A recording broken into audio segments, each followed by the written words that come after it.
Olá pessoal, aqui vai o episódio 47 do podcast Aquarismo para Todos. Tudo bem com vocês? Mais uma vez Eduardo Starling, pedindo desculpas a vocês por conta de uma semana de atraso, né? Eu avisei para o nosso grupo ali de pessoal aqui do podcast, a gente tem um grupo do WhatsApp, eu avisei para eles e acabei soltando uma nota um pouquinho depois pelo Substack, aqui para o pessoal que assina a newsletter e recebe a atualização do podcast. Mas de fato, assim, esse episódio era para ter saído no dia 30 de abril, só que foi impossível para mim, eu estava fora, eu tive um compromisso, precisei viajar, aí tinha esse feriadão aí, precisei viajar, e aí eu não conseguia a tempo gravar o episódio e deixar programado, aí peço desculpas aí, mas assim, a princípio a gente não tem uma turma tão ansiosa assim, eu acho que daí também não passa nada, mas aqui tá dentro do meu compromisso com vocês, que eu firmei ele no início dessa quarta temporada, do que eu ia soltar, né? Esse é o episódio 47, foi um desafio para mim, né, falar sobre purificação de água, mas assim, foram uma série de assuntos que foram se juntando e que a gente chegou nesse escopo aqui. Em algum momento, ano passado, pediram para eu falar sobre ozonizador. Tem muita galera atuando com ozônio, e eu ainda não, assim, confesso que eu conhecia muito pouco de ozonizador para uso no aquarismo. Você pesquisar, e no meio dessa pesquisa veio sugestão para falar também de filtro V. Eu mesmo já usei filtro V uma época, então achei que fazia sentido falar sobre filtro V. E também aproveitei para falar de resinas purificadoras, né? E assim, tem coisa muito antiga, né? Carvão ativado, desde que eu comecei no aquarismo já tinha carvão ativado, hoje em dia a gente tem outras coisas aí, né? E aí as coisas foram se somando e entrou nesse grande guarda-chuva de purificação de água. Então surgiu, acho que ficou uma pauta bem bacana. Ajuda a desmistificar isso, porque tem muita gente que coloca sem saber pra quê. Ah não, tem que colocar no filtro que a água fica cristalina, mas como é que funciona? Como é que é isso? E assim, tem muito mito em volta disso aí. Então assim, eu não vou conseguir dar, obviamente, uma aula de utilização dessas coisas, mas eu vou tentar ajudar aqui a desmistificar esses recursos que a gente tem para tornar a nossa água melhor, né, a depender do objetivo de cada um, né? Então, assim, antes de a gente começar na pauta, agradecer a todo mundo que acompanha aqui. Eu tenho esse áudio disponibilizado pelo Substack, que é a ferramenta que eu uso, que aí vai para o Spotify, aí tem uma parte que vai para o YouTube, vai uma cópia, né, para o YouTube, vai para Deezer, Apple Podcast, tem tudo que é plataforma, a maior parte. Eu tenho um podcast saindo. Se por acaso você ouviu esse episódio aqui da casa de um amigo, esbarrou nele e não tem na plataforma de áudio que você usa, manda mensagem pra gente. A gente vê o que dá pra fazer, tá? Pra mandar e-mail aquarismoparatodspodcast@gmail.com, ou a gente tem o Instagram aquarismo para todos, você pode mandar mensagem por lá, pode seguir, mandar mensagem. Eu confesso que eu tô usando muito pouco, eu não tenho, ultimamente eu tô com um tempo escasso, e eu não consigo ficar muito em rede social, essas coisas. Instagram é uma coisa que toma muito tempo. E isso, como alguns já sabem, isso aqui não é um trabalho para mim. Isso aqui é um hobby. Eu tô tentando dividir, assim, compartilhar o conhecimento que eu fui adquirindo ao longo de muitos anos de aquarismo com as pessoas, tentar ajudar as pessoas. Então, isso aqui tá longe de ser um trabalho para mim, um ofício para mim. Eu tento fazer dentro do possível e realmente ficar usando o Instagram para isso, para mim é muito complicado. Cada vez mais complicado, até pro básico aí do podcast, eu já tô com pouco tempo e é muito daí que veio esse atraso desse episódio, tá? Bom, é isso. Vamos começar agora falando de purificação de água.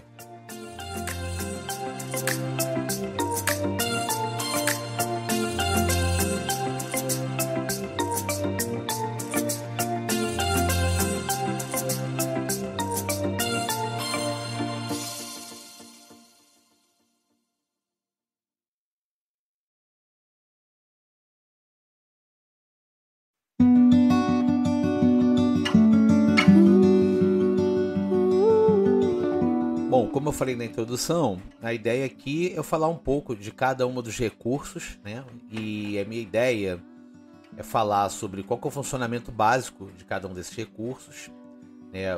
Do que são compostos e tal, qual que é a utilização, para que você usaria esses recursos aí, e no final eu quero fazer uma abordagem de quais são os prós e contras de cada um desses recursos.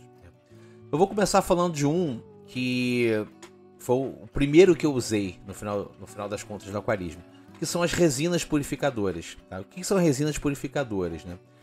É algum tipo de material que fica em contato com a água e quando a água passa, ele retém algum determinado composto, tira da água esse determinado composto. Né? A primeira dessas substâncias, a primeira dessas resinas, na verdade não é uma resina, é uma coisa natural, sabe? Eu posso chamar de resina, que seja. É o carvão ativado. Tá? Quando eu comecei no aquarismo, eu era um garotinho e era aqueles filtros, chama de filtro bolinha, não sei como é que eu chamo hoje em dia. Que era basicamente, filtro copinho, o pessoal chama, filtro copinho. Tinha o filtro copinho, em que era um copinho mesmo, você botava, na época, lã de vidro, mas hoje a gente chama de perlon, né? Porque não é mais aquela lã de vidro. E colocava uns grânulos pretos, que era o tal do carvão ativado, que é a substância que é utilizada nos nossos filtros de casa. O purificador de água que a gente usa para beber água potável, ele tem dentro daquela vela de filtragem, ele tem carvão ativado. O carvão ativado ajuda a reter cloro e cloramina para poder beber, senão a água não faz bem pra gente. O carvão é o mesmo princípio aqui da filtragem. Só que óbvio, né, para nossos peixes, a ideia não é colocar cloro na água. Né? A gente até usa cloramina, a gente pinga lá um produto, seja o Puriaqua da Base Flora, seja o da Siquem, o Prime. Tinha um da Tetra que eu usava também, agora eu já esqueci o nome também. A gente pinga alguma coisa para eliminar o cloro. O carvão ativado nas nossas casas, nos nossos filtros, ele serve para isso, né? Para absorver determinadas substâncias e tal, ele retém cloramina, esse tipo de coisa, tá? No aquarismo, mesma coisa. Ele serve para remover algum desses compostos, tá? E a ideia de remover esses compostos é minimizar o tipo de matéria que vai depois ser transformada em amônio, nitrito e nitrato. Além disso, outras substâncias químicas são dissolvidas, né? Então não é só aquele composto orgânico. Por isso que quando você vai fazer um tratamento, por exemplo, você está com peixe com íctio, você vai pingar aquele remédio para o íctio, que normalmente tem azul de metileno, verde malaquita, o que seja, né? Se você tem carvão ativado, você tem que tirar, porque senão o carvão vai reter essa substância na filtragem e não vai sobrar nada para poder combater a doença do seu aquário. Então tem essa questão também. Além disso, depois do carvão ativado, o mercado foi trazendo outras resinas mais efetivas para absorver essas substâncias.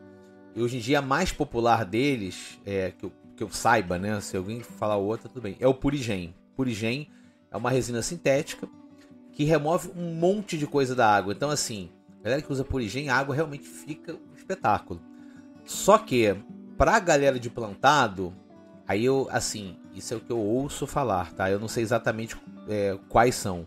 O que se diz é que ela retira também da água alguns dos compostos que as plantas absorvem, alguns dos minerais que são absorvidos pelas plantas. Eu não sei exatamente quais.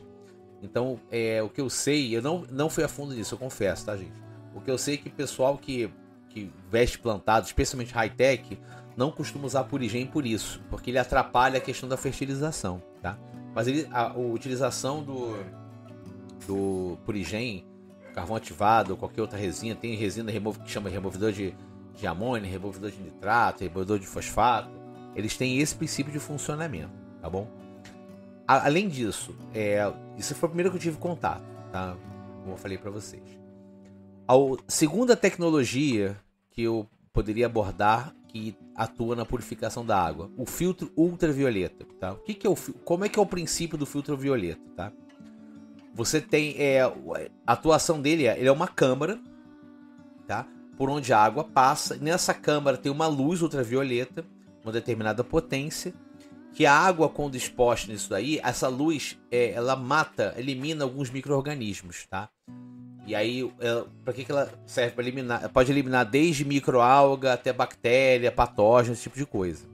O problema é que no mercado eles vendem isso com uma grande bala de prata. Então você compra, e foi o meu caso inclusive. Comprei um canister que tinha uma lâmpada UV de 9 watts, eu acho, embutida. Pô, que bom, tá purificando a minha água. Não vi muita discussão sobre isso. Mas a verdade é o seguinte: para poder eliminar cada micro-organismo, né, ele tem um tempo de exposição à lâmpada para que você efetivamente matar esse micro-organismo, né?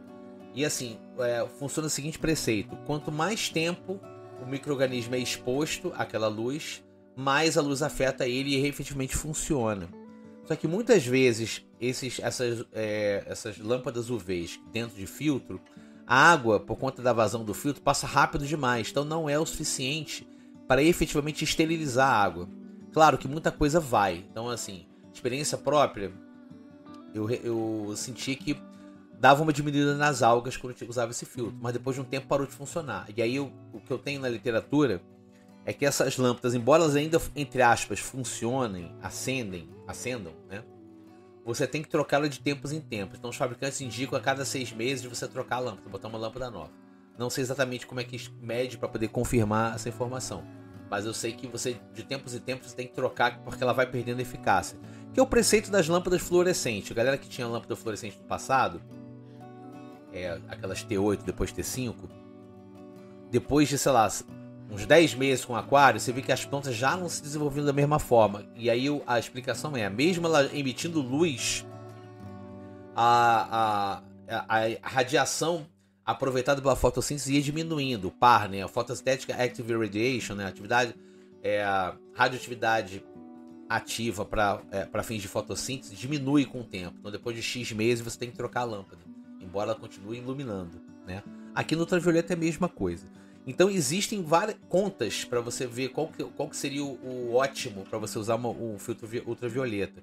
O pessoal fala que o ideal é você não ter ele em linha com o teu filtro, você ter você ter ele separado, que aí você coloca uma vazão menor para a água passar mais tempo dentro da câmara e efetivamente fazer essa esterilização de alga, bactéria, patógeno, esse tipo de coisa, tá?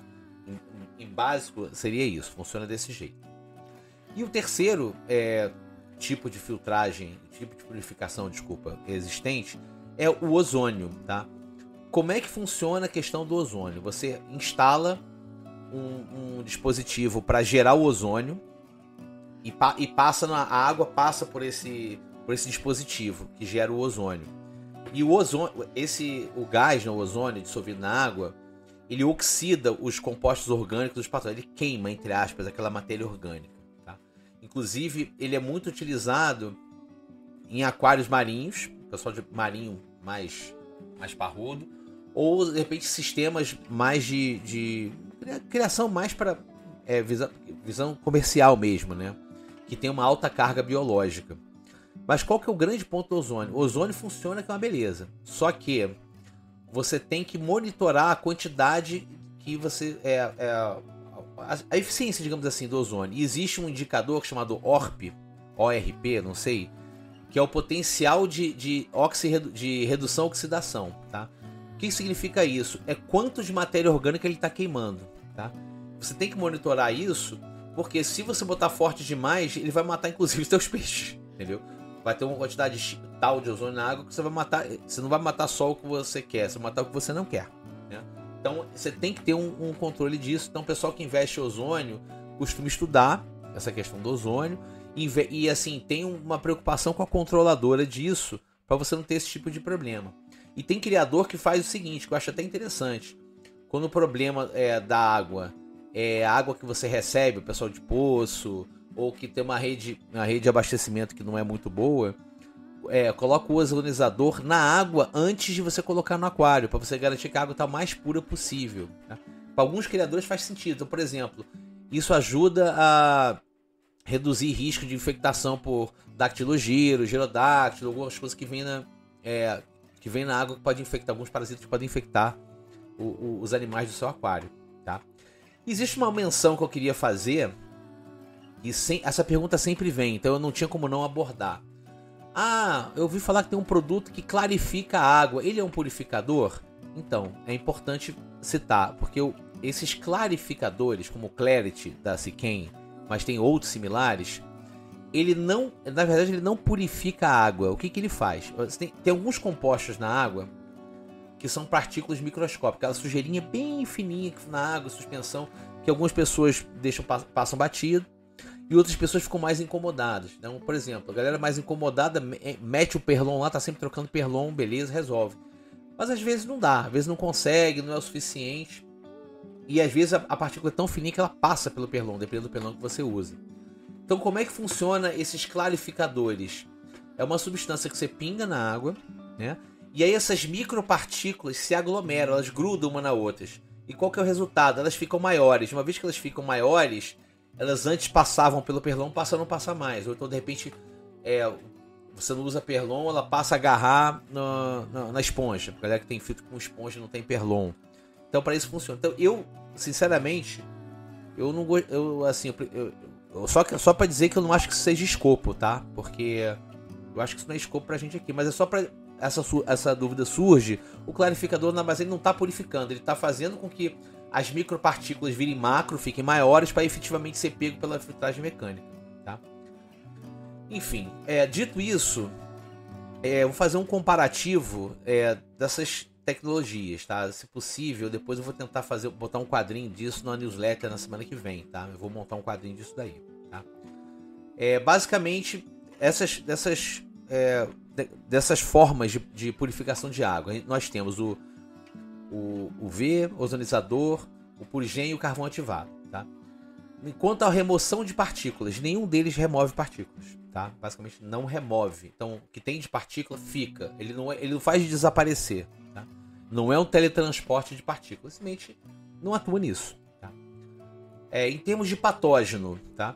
O purigem e o carvão ativado não vão remover patógeno, não vão tirar micro-organismo, não vão tirar parasita, não vão reter ovo de parasita. Ele atua com substâncias. Mas o filtro UV e o ozonizador vão remover patógenos, desde que bem regulados e desde que seguindo a recomendação de fluxo de água, etc. e tal. Compostos orgânicos, né, substâncias mesmo. O filtro UV não faz nada, ele atua em cima dos organismos. O ozonizador, ele realmente vai atuar nos compostos orgânicos, porque como eu falei que ele oxida, ele vai oxidar aquela matéria orgânica, aquele composto orgânico, aquela matéria orgânica ali. E o purigem e o carvão ativado vão atuar nos compostos orgânicos, eles vão reter esses compostos orgânicos. Por isso que, né, no caso dessas resinas, no caso do carvão ativado, depois de um tempo você tem que descartar, e o purigem você tem a questão da regeneração, ele vai ficando escuro, aí tem um processo que você tira ele do aquário, deixa ele um tempo com água oxigenada, depois deixa o tempo no sol, aí depois você coloca com água para poder tirar o excesso de cloro, ele fica branquinho, você volta ele com aquário, você tem uma regeneração. Tem outras resinas do mercado similares ao purigem que não regeneram, tá? Ou não regeneram depois de um tempo, mas o purigem tem essa questão da regeneração, né? E qual que é a manutenção desses métodos, né? No caso do filtro UV, você tem que trocar a lâmpada a cada X tempo, se não me engano são 6 meses.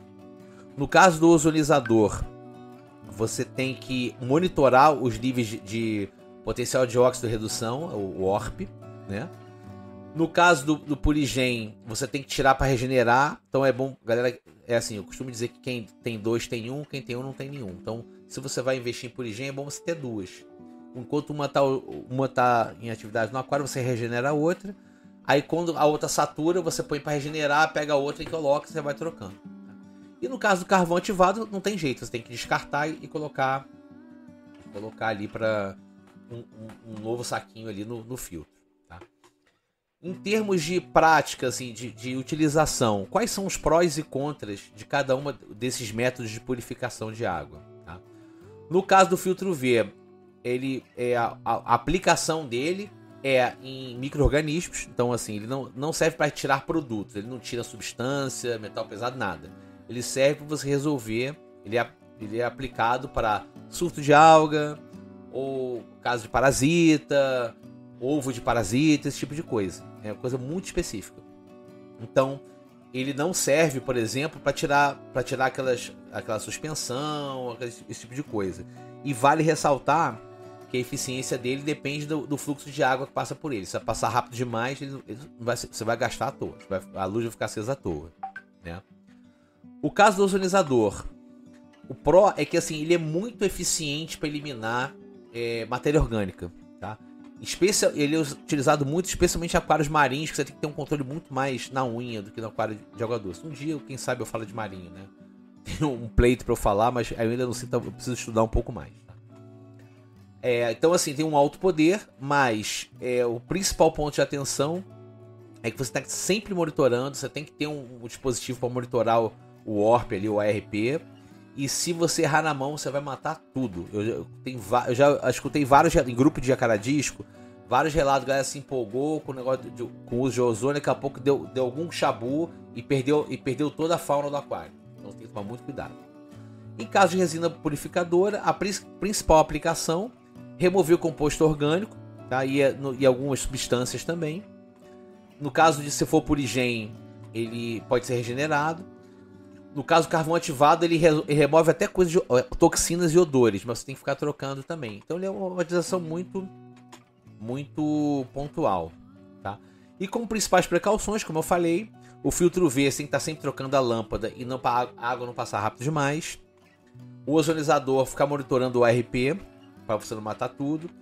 Purigem, você está de tempos em tempos regenerando o purigem e tomar muito cuidado com essa regeneração para você, de repente, depois que você regenera com cloro, você tem que eliminar esse cloro para poder voltar, senão na hora que você colocar no aquário ele vai soltar cloro e vai matar tudo.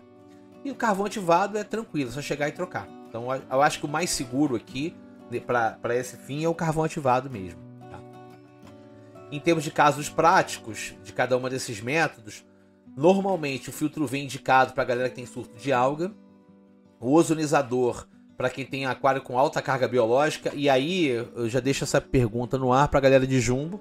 Eu falei no episódio passado que jumbo tem essa carga biológica alta, então aí depois, se a galera jumbeira aí quiser dar um depoimento, manda que eu solto na newsletter na próxima semana de utilização de ozônio, tá? Mas eu acho que eu acredito que seja um bom recurso para a galera jumbeira.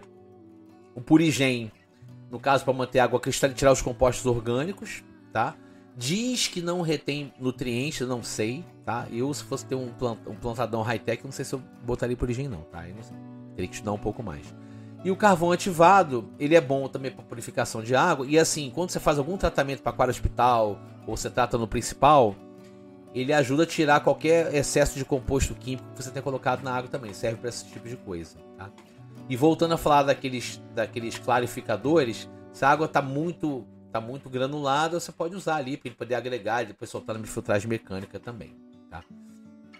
Eu acho que assim, a gente não tem muito como avançar nisso, né, nesse tipo de coisa. Isso eu acho que é mais para dar um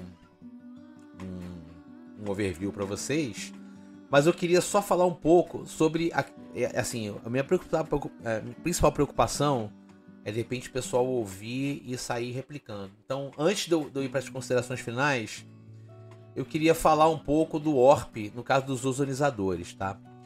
O nível do ORP, né, que é a medida que você tem que monitorar no caso de ozônio, esse ORP é o quanto de matéria orgânica, capacidade que o ozonizador tem de queimar os contaminantes, oxidantes, matéria orgânica, o que seja, tá? A unidade de medida dele é milivolts, né? E ele reflete esse equilíbrio aí, porque assim, você usa mais, usa menos, aí isso vai variando na água, tá? É importante, como eu falei, para você também não ter o risco de queimar tudo. E geralmente, em termos de faixa, tá? Aí, gente, eu nunca testei, tá? Eu tô pegando isso da literatura, tá? Em aquários ou piscinas, disse que o nível ideal de ORP tem que oscilar entre 300 e 450 milivolts, dependendo do tipo de aplicação, tá? Quanto menor o número, menor a quantidade de ozônio que está atuando ali. Então, assim, se passar de 450 milivolts, você já está começando a correr risco de você perder tudo ali, tá? Então, vale monitorar. Aí, nesses casos, eu acho que vale pesquisar com o pessoal que já usa ozônio, pegar as práticas de galera que usa, para, de repente, se você for partir para uma solução dessa, você não ter nenhum tipo de problema. Mas o que se recomenda é você ter um medidor de ORP no aquário, de ORP no aquário, e você está sempre monitorando esse nível para não ter tipo de problema, tá? E aí, assim, como todo medidor, de tempos em tempos você tem que ver se ele está medindo correto, né? Porque você pode achar que está controlando. Se o negócio para de medir direito, já era, tá? Vamos agora para as nossas considerações finais.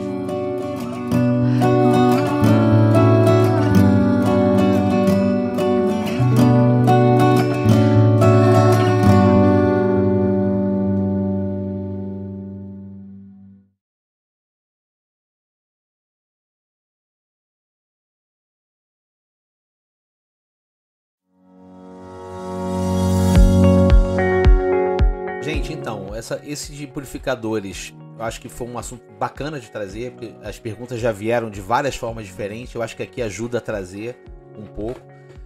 Eu achei importante trazer esse episódio, especialmente para tem muita aquarista que acha que tem uma solução que resolve tudo. E mesmo as melhores soluções não resolvem tudo. Você tem soluções para problemas diferentes. Então o recado que eu deixo aqui é, antes de partir para uma solução, entenda o problema. Né?